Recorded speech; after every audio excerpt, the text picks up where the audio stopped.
How does a 23-year-old American girl from New Jersey, college-bound 4 years ago, end up in a remote Himalayan village raising over 200 children who have been orphaned as a result of disease and civil war? My story began exactly 5 years ago when I woke up one morning at 18 years old and had a scary realization. I knew very little about myself and what I wanted in my life. So I packed up a backpack with very few belongings and I decided to take a trip around the world. I had never really traveled, never left my country.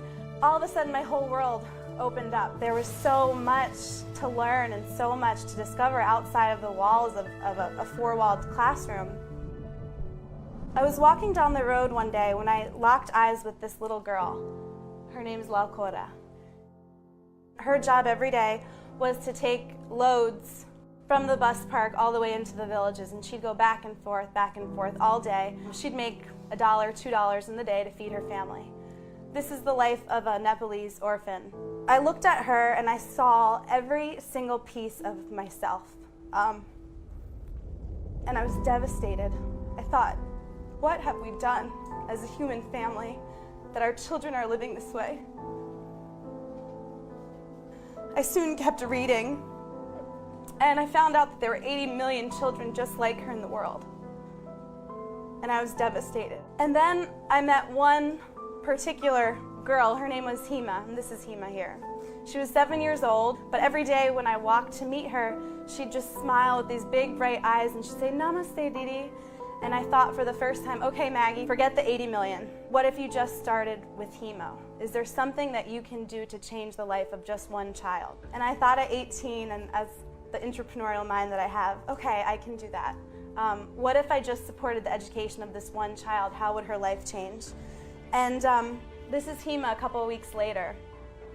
I put her into school and followed and tracked her progress. But the sad thing was that I didn't think it was enough. There were kids that didn't have homes and families, and they were orphans.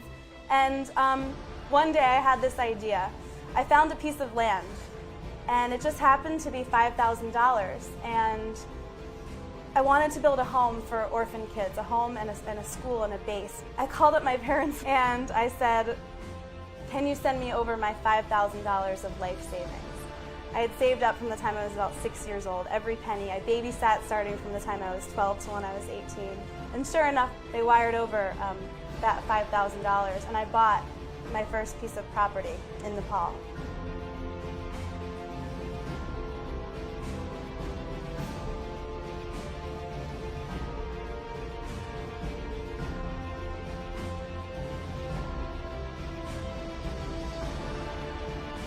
The world will change when our children and our women are educated. They have less children, they raise better families, they raise more educated children, their disease, everything decreases, poverty levels, communities and villages change. And the thing about this work that I do is that it's very addicting. So I thought, okay, one kid, if I could do one, why not 10? What if my dream was to walk across this dry riverbed one day and not see a single child breaking stone? That's what I want. I want to create a world that I want to see every day. And I think we have the power to do that. I don't think you have to go 8,000 miles away to the foothills of the Himalayas. I think the beauty of all of us is that we have talents and we have gifts. And this just happened to be mine, and I'm really lucky to have found it and created my little slice of heaven, my little paradise. And I think that the world will change when we all find that for ourselves, where we wake up every day and we wouldn't rather be anywhere else in the world doing any other kind of work. We think of all the things we don't have instead of the things that we do have. Oh, I could do that if I had more money once I have my PhD, after I'm settled, after I'm established, after I'm famous. Well, what if everything you had was everything you have right now? Your body and your mind and that sense of, I can do anything.